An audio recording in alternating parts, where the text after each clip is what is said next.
hordengnya kayak kekibas gitu. Terus di situ aku ngeliat kayak ada sosok perempuan lagi berdiri ngeliatin ke dalam kamar. Nah, noni-noni Belandanya itu ada 3 orang. Jadi kayak ada ibunya sama anaknya 2. Terus dia ngomong sama aku. Dia bilang, "Ngapain pada di sini? Pulang. Pulang." Dia nyuruh kita pulang gitu.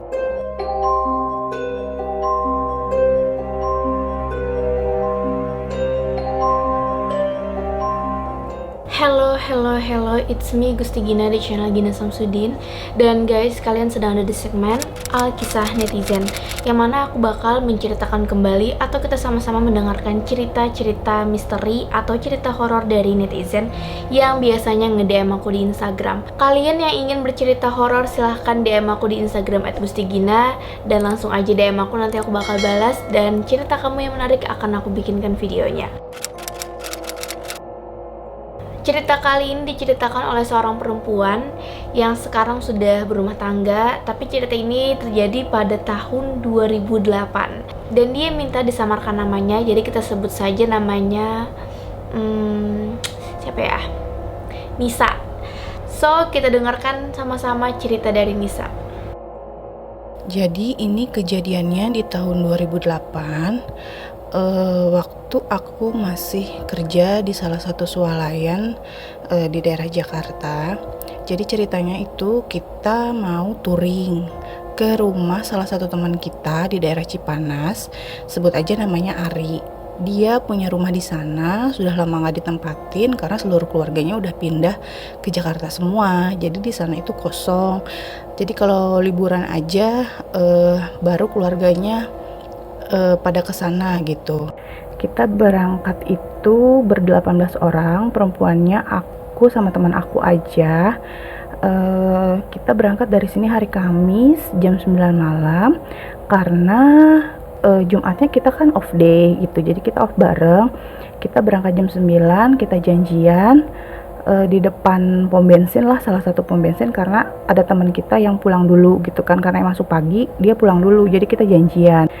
Pada saat itu aku nggak izin sama orang tua karena aku takutnya kalau aku izin aku nggak akan diizinin untuk pergi.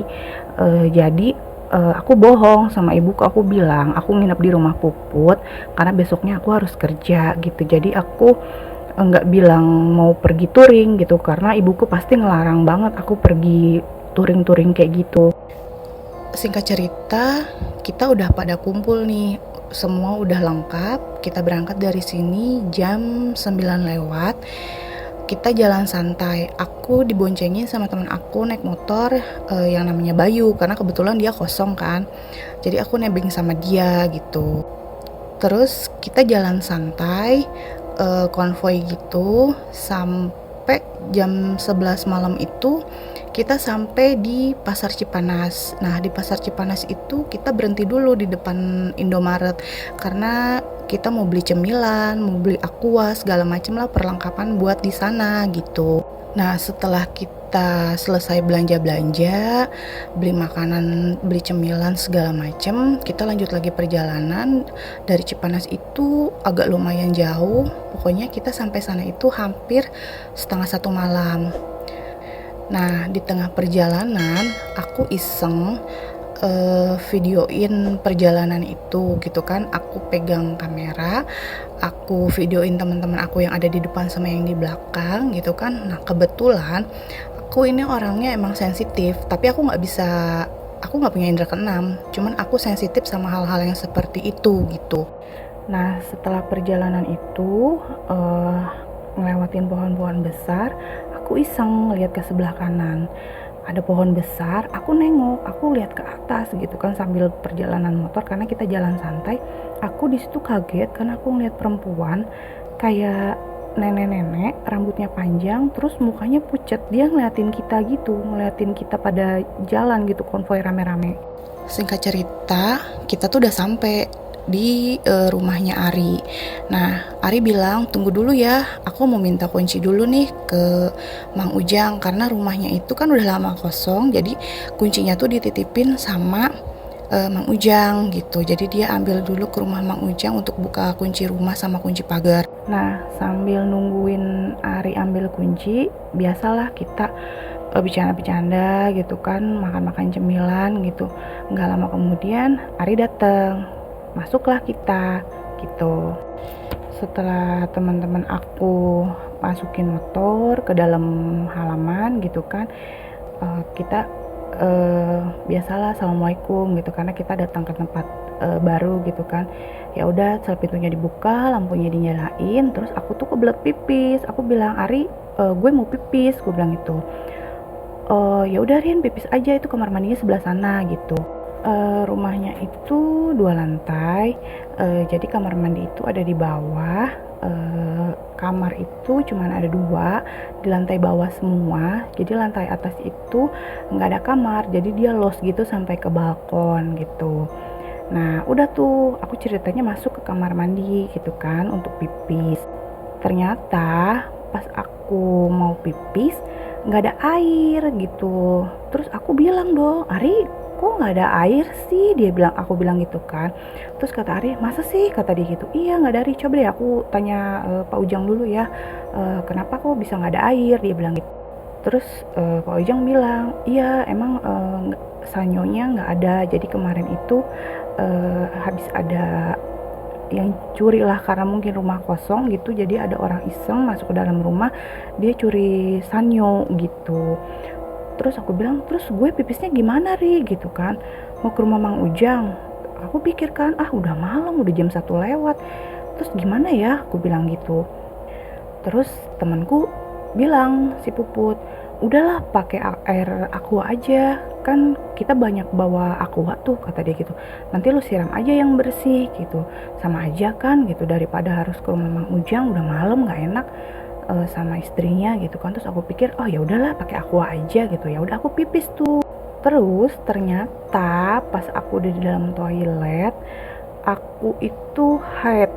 Jadi aku nggak tahu kalau aku itu lagi haid gitu. Jadi pas aku mau pipis, loh kok ada biasa ya kayak orang haid gitu. Terus aku panik dong, aduh gimana nih gitu kan.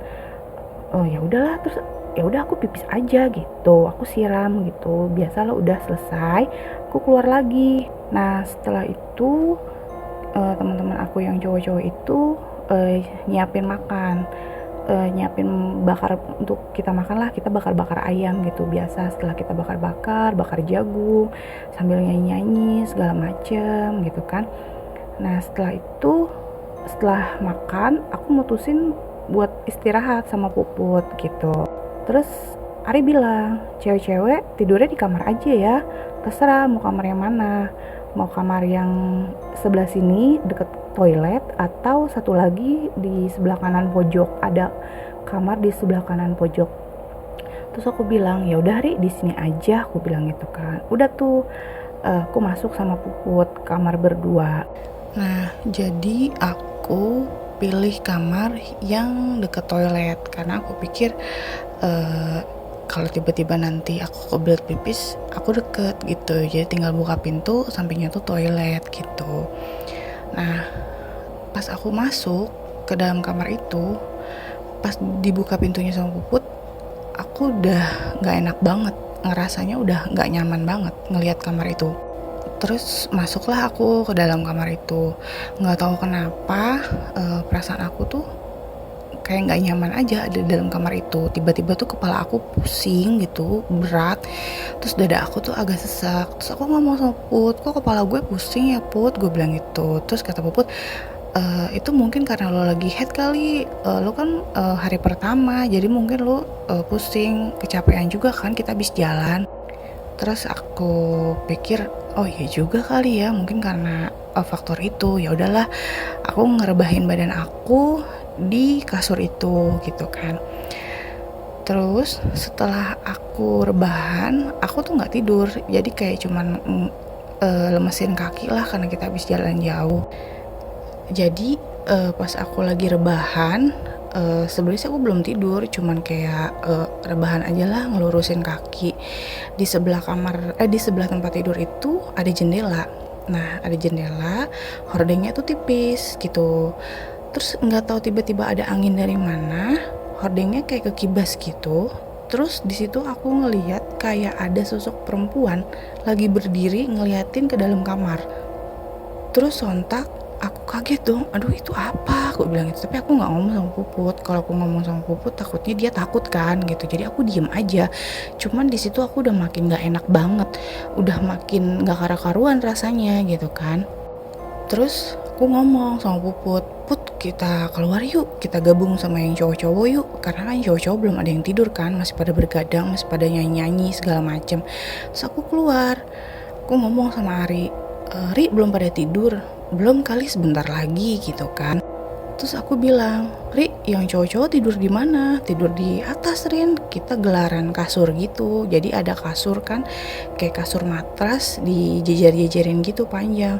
Terus aku ngomong, Ri gue tidur di atas ya, bareng sama lo pada. Loh emang kenapa di bawah? Dia bilang gitu kan. Terus aku jawab, nggak apa-apa, pengen bareng-bareng aja, boleh ya, aku bilang gitu kan. Gue di pojok deh, jadi yang cowok-cowok sebelah sana. Boleh ya, gue iseng nih, aku ngomong gitu. Terus kata Ari, oh ya udah nggak apa-apa. Ntar kita tidurnya di atas aja rame-rame gitu kan. Nah, udah kayak gitu. Jam tuh udah sekitar mau hampir jam 3-an gitu. Terus aku ngomong sama Put, gue tidur duluan ya, aku bilang gitu kan. Gue ngantuk nih, gue capek, terus agak pusing juga gitu kan. Terus kata temanku, ya udah nggak apa-apa tidur aja. Ya udah aku ngambil di paling pojok deket tembok. Jadi di depan tangga, kita jejerin kasur gitu kayak barisan gitu. Terus aku tidur di paling pojok deket tembok. Baru sebentar aku meremin mata, aku belum tidur, belum pules banget, aku kayak dikasih mimpi gitu. Sebenarnya kayak bukan mimpi, kayak bayangan gitu loh. Jadi tiba-tiba aku ada di ruang bawah, di lantai 1. Tiba-tiba aku ada di situ. Nah di situ itu ada perempuan, tapi noni-noni Belanda. Nah noni-noni Belandanya itu ada 3 orang. Jadi kayak ada ibunya sama anaknya 2. Terus dia ngomong sama aku. Dia bilang, ngapain pada di sini? Pulang. Dia nyuruh kita pulang gitu.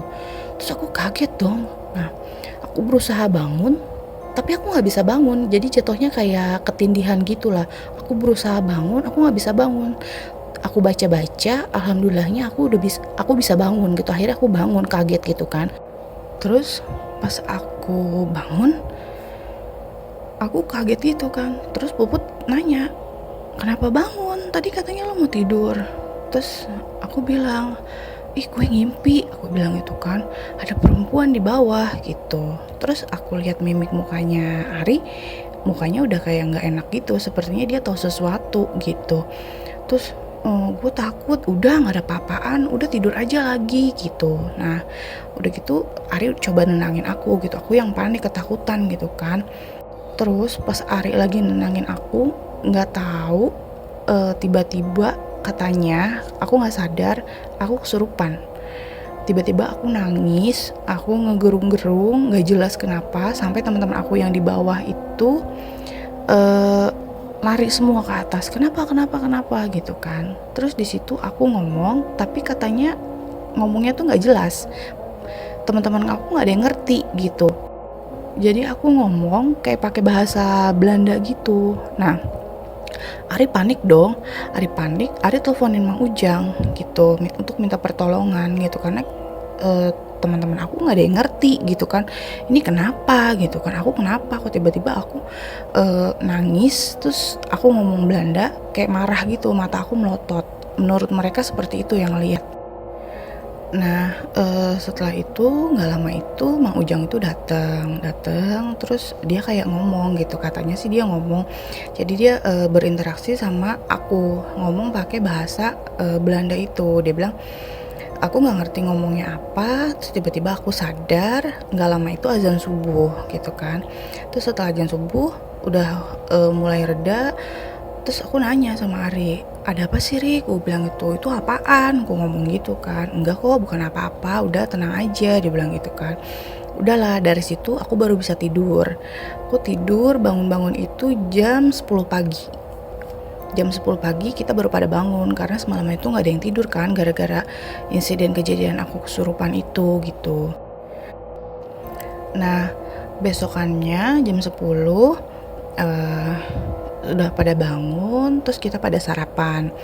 Kita udah pada sarapan, rencananya habis sarapan itu kita mau jalan-jalan ke Cibodas karena rumahnya Ari itu nggak jauh dari gunung, maksudnya dari wisata Cibodas itu gitu, nggak jauh dari sana gitu. Just setelah kita makan, kita beres-beres, baru kita ke Cibodas. Kita jalan rame-rame, kita ke Cibodas.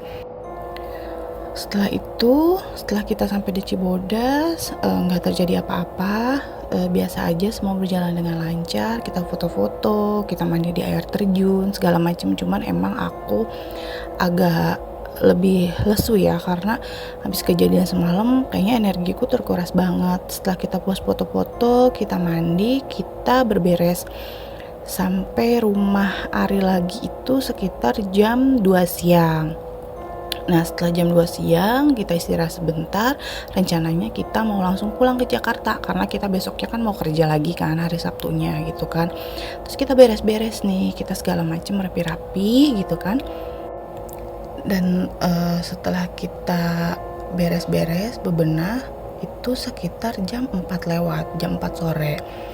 Terus pas kita udah semua rapi, kita udah ready, udah mau siap, tiba-tiba kunci motor temen aku yang namanya Bayu yang boncengin aku itu hilang.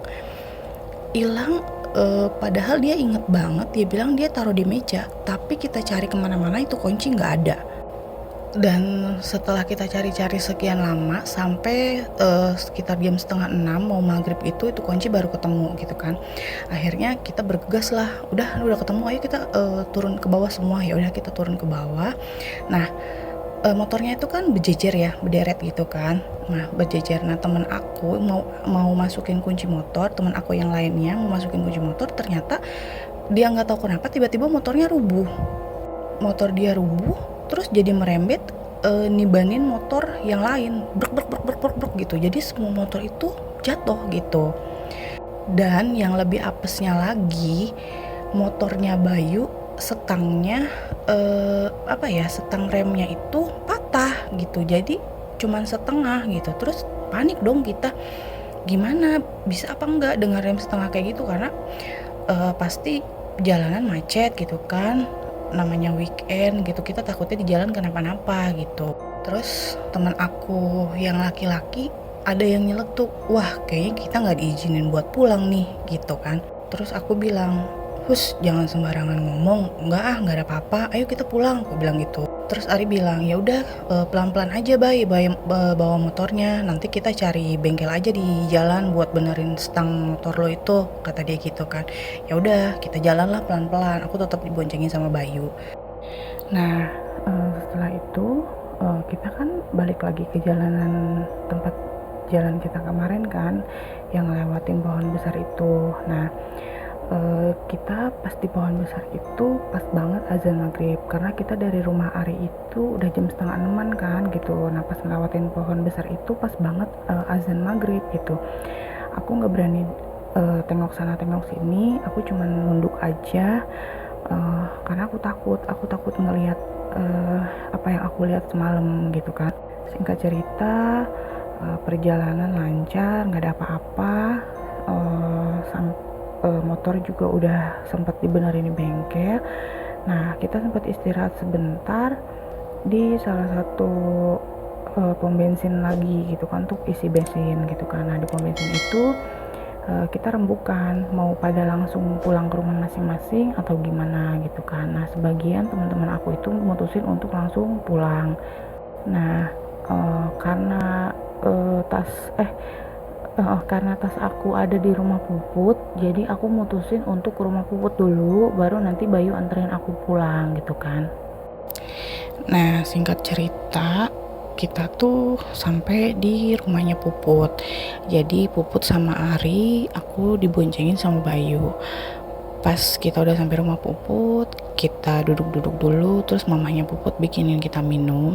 Nah, sebelah rumahnya Puput itu ada rumah tantenya Puput. Nah, tantenya Puput itu anaknya itu bisa ngelihat hal-hal seperti itu gitu.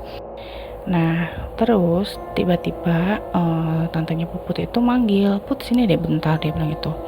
Dia nanya, "Kamu dari mana?" Dia bilang, "Aku habis touring dari Cipanas," dia bilang gitu kan. "Itu teman kamu siapa?" Dia bilang gitu. Itu ada yang ngikut loh." Dia ngomong kayak gitu. Anak tantenya gitu kan. "Itu ada yang ngikut loh," kata dia gitu. Terus Puput ceritain semua kejadian tentang kita di sana sama tantenya itu.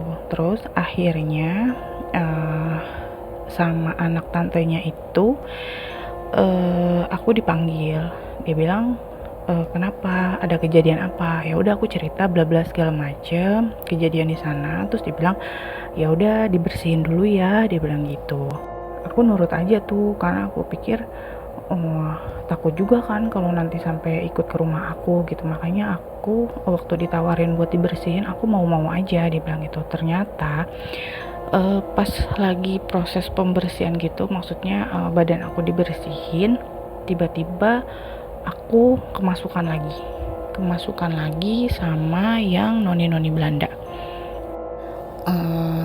Pas lagi kemasukan itu, kata Puput, karena kan aku nggak tahu ya, aku nggak sadar, kata Puput, dia bilang itu intinya dia marah, dia nggak suka karena menurut dia rumah dia itu jadi kotor, terus jadi berisik gara-gara kita. Aku nggak ngerti kotornya tuh dalam maksud apa karena aku lagi menstruasi, aku pipis terus aku siramnya nggak benar karena cuma pakai aqua, atau karena kotor emang kita bikin berantakan rumah itu.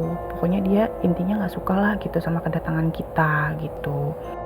Nah, udah selesai aku kemasukan itu, ceritanya udah pergi, udah disuruh pulang gitu kan sama anak tantenya Puput itu. Pas kita lagi ngobrol-ngobrol gitu, Ari cerita, iya memang dulu juga pernah ada suatu kejadian. Jadi dia kesana itu sama teman-teman SMP-nya, dan kejadian juga salah satu temannya itu ada yang kesurupan juga, sama kayak noni-noni Belanda juga. Intinya dia nggak mau rumah itu kedatangan tamu gitu, kedatangan orang selain seperti kayak keluarganya Ari gitu. Nah, nggak sampai di situ aja. Jadi setelah akunya udah dibersihin gitu, akunya juga udah ngerasa enakan, aku lagi minum teh, terus tiba-tiba sepupunya Puput itu, anak tantenya ngomong kayak gini, "Aduh, ada lagi nih," dia bilang gitu. Terus aku bilang, "Ada lagi apa?" dia bilang gitu kan. "Ada lagi nih yang ngikutin kamu," dia bilang gitu, "sosoknya nenek-nenek," dia bilang gitu. Terus aku langsung inget dong, oh iya, aku kan ngelihat nenek-nenek itu di pohon, dia bilang gitu. Terus tapi aku nggak kemasukan. Jadi si nenek-nenek itu masuk ke badannya sepupunya Puput. Jadi kayak mediasi gitulah istilahnya gitu kan. Terus dia ngomong, dia cekikikan, dia ketawa-tawa, dia bilang dia senang sama aku karena aku itu amis, karena mungkin aku lagi dapet ya waktu pas kesana itu. Terus dia bilang dia mau ikut aku, udah gitu.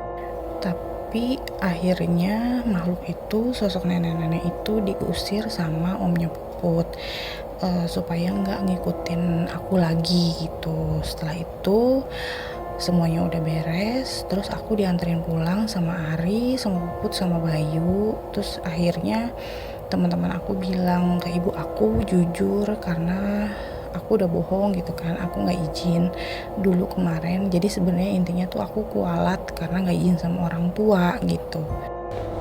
Oke, ceritanya udah kelar. Jadi intinya si Nisa ini dia ngalamin kerasukan pas lagi touring sama teman-temannya, dan di rumah temannya si Ari tadi.